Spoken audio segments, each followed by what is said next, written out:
శ్రీమాత్రే నమః. అభిమానులందరికీ భీష్మ ఏకాదశి శుభాకాంక్షలను అందజేస్తోంది మీ ఆహాహా ఏమి పద్యం ఛానల్. శ్రీ భీష్ముల వారు అత్యంత పూజనీయుడు. ఆయన త్యాగశీలి, ఎదురులేని పరాక్రమోపేతుడు, ధనుర్విద్యా పారంగతుడు, ధర్మవేది, యుద్ధ తంత్ర నిపుణుడు. ఆయన జగద్గురువు. అంపశయ్య మీద ఉండి ఆయన ధర్మజునకు విష్ణు సహస్రనామాలను ఉపదేశించి లోకోపకారం చేశారు. లోకంలో తన కొడుకు పెళ్ళి తండ్రి చేస్తాడు ఆనందంగా, కానీ తండ్రి పెళ్ళి తనయుడు చేయడం విడ్డూరం కదా. నా భూతో నా భవిష్యతి. దీక్షగా ఆజన్మ బ్రహ్మచర్యం పాటించారు భీష్ముల వారు. అధికారంపై ఎటువంటి ఆశ కానీ అపేక్ష కానీ కించిత్ కూడా లేని గొప్ప వ్యక్తి ఆయన కురు వంశాన్ని నిలబెట్టారు.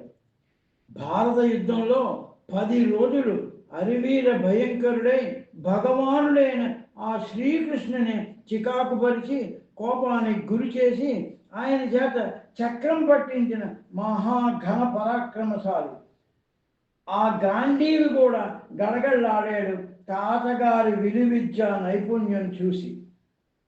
అన్నింటికీ మించి తన మరణ రహస్యాన్ని తన మనవలకు తెలియజేసిన అమాయక చక్రవర్తి, ప్రేమైక దయామూర్తి ఈ తాతగారుడ. తన ఖండకావ్యంలో శ్రీ భీష్ముల వారి పరాక్రమాన్ని, మాటకు కట్టుబడే నైజాన్ని, ధర్మ నిరతిని వర్ణిస్తూ శ్రీ గుర్రం జాషువా గారి కథ నుండి జాలువారిన సరళమైన పద్యాలు చూద్దామా. శ్రీ జాషువా గారు కళాప్రపూర్ణ, పద్మభూషణ్ మొదలైన బిరుదులు ఎన్నో పొందారు. మధురమైన ఆ పద్యాలు వినండి. వృద్ధ వీరుడ నీ వయసంత చెప్పుమా, తండ్రి మరణించి 3 తరములయ్యే ఔర భారత యుద్ధ మధ్యంబునందు పడుచు పార్థుని చల్లడపరిచినావు.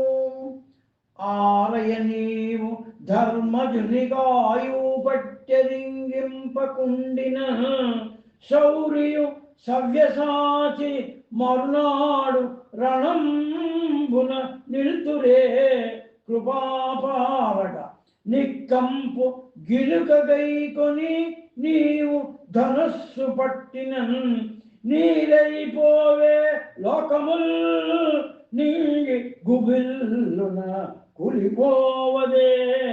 అంబ శిఖండి అయ్య అతడాడుది వాడి మొగంబు చూడనంచు పరిపూర్ణ పౌరుష విశుద్ధికి భంగము కల్గకుండా విల్లంబులు పారవైచితివి అర్జును వీరుని కీర్తి నిల్ప. గంగాంబిక ధన్యమయ్యను గదా నినుగాంచి ధనుష్మదగ్రణి. ఓ పితామహ, మీ తండ్రి గారు పోయే 3 తరాలు అయింది. వృద్ధులైనా సరే నీ వీరత్వంతో యుద్ధంలో పాశుపతాస్త్రం కూడా పొందిన పడుచువాడైన పార్థుని తల్లడిల్ల చేశావు. నీ ఆయువు పట్టైన ఆ రహస్యాన్ని వెల్లడించకపోతే మరునాడు యుద్ధంలో ఆ శ్రీకృష్ణుడు కానీ పార్థుడు కానీ నిలిచేవారా? నీవు అలిగి ధనస్సు పట్టి హుంకరిస్తే ఈ లోకాలన్నీ జలమయం అవ్వా?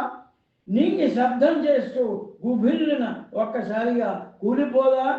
అంబ అతడు ఆడదని పేడివారి ముఖం చూడనని మాటకు కట్టుబడి విల్లంబులు పడవేసి వీర అర్జునుని కీర్తిని నిలిపావు. గంగామాత ధన్యమైంది కదా ఓ ధనుర్విద్యా శిఖామణి అని భీష్ముని స్తుతించారు ఈ కవి గారు. అతడు ఆడుది అని మంచి పదప్రయోగం చేశారు.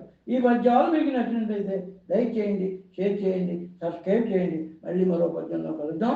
అందరికీ నమస్కారం.